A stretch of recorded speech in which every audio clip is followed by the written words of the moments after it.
What's going on, guys? Welcome back to WWE Network and Show, where I, Graham G. Matthews, break down all the original content you watch on the WWE Network and on Peacock. And today we're talking the July 22nd, 2023 edition of the SmackDown LowDown, hosted by Jackie Redmond, Matt Camp this week. Megan Morant's still out from the kidney transplant, I believe she had. A couple of weeks ago, I think it was actually last week or a couple days ago. They did say at the end of the show she will be back on Raw Talk this coming Monday, for those curious, and probably SmackDown LowDown next week, finally debuting as the regular co-host alongside Matt Camp on these shows. But anyway, opening up the episode, they run down the biggest headlines from SmackDown, including the main event, the rules of engagement. They break down the Women's Championship match being made official for SummerSlam, Asuka defending against both Bianca Belair and Charlotte Flair. They recap the Fatal 4-Way that saw Rey Mysterio advance in the United States Championship Invitational to face Santos Escobar next week. They also recap, speaking of Santos, they recap the Theory versus Escobar match, won by Escobar. So Kayla Braxton catches up with the LWO backstage. Rey Mysterio says that they're all familiar. Escobar says that, or rather Rey says that Escobar had his back during that 4-way, which allowed him to win, actually. Escobar says that Rey Mysterio believed in him from day one, and he's honored to share the ring with him next week in that number one contenders matchup. We hear from Vega as well. She says that they're all familiar always. And we also hear from Cruz del Toro and Joaquin Wilde, who just kind of add on to that as well. So they hype up Rey Mysterio and Santos for next week's show.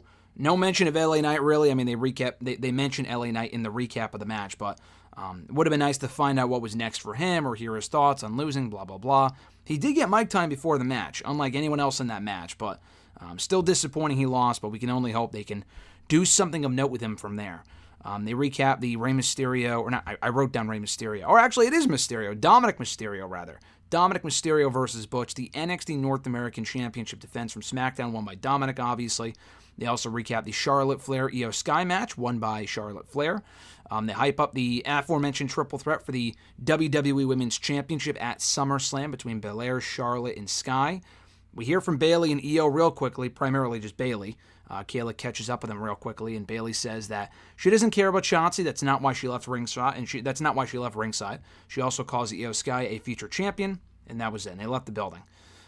Back in the studio, they recap last week's 4-way, and it wasn't really about the fact that Escobar won, but primarily the fact that AJ Styles would have won in storyline had it not been for Karrion Kross distracting him, attacking the OC backstage. So they hype up Karrion Kross and Carl Anderson, the two Ks. Karrion Kross and Carl Anderson for next week's show. And we hear from the OC quickly here with Kayla Braxton, and AJ says that it's gotten personal between himself and Karrion Kross, which I thought it was before, but I guess not, whatever. Carl Anderson steps in and says, listen, the attack was on him. It was not on AJ, it was on him last week. And he thanks Karrion for opening up with something within him that was not previously there and kind of lighting a fire that wasn't previously lit, I guess. Kross says that, in messing with AJ and Michin, Gallows, and Anderson, he's messing with the best. And he calls the OC not the hunted, but rather the hunters, and is going to take care of business next week in their match. Matt Camp says that he hasn't seen the side of Carl Anderson in close to 9 or 10 years, or 10 or 11 years, which kind of a slight on his entire WWE run, although he's not wrong. He says that Anderson can do dangerous things when motivated, so I'm sure it's going to be a 2-minute match. Karrion beats him next week. Who gives a shit?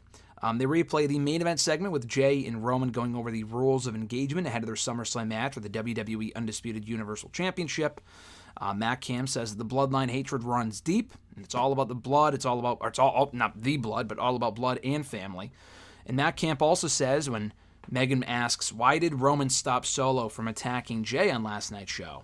And Camp said, well, Roman stopped Solo because of something deeper that we don't yet know about. He doesn't have a clear answer, but he speculates there might be more than what meets the eye and more that might still be yet to be revealed on this show in the weeks to come. And like I said, they send Megan Morant well wishes on her kidney transplant from a couple of days ago, last week, whatever. And Matt Camp mentions that she will be back on Raw Talk this coming Monday. And I guess it was her birthday as well on Friday, so happy birthday to Megan Morant. But solid stuff here, as we heard from Damage Control, LWO, OC, 3 different factions here on SmackDown LowDown, so a solid show this week. Thank you guys for checking out my review. I appreciate it. Be sure to like the video, drop a comment, share the video, and subscribe to the channel for more daily content. Have an awesome one. I'm Graham G. Matthews, and I'll catch your ass down the road.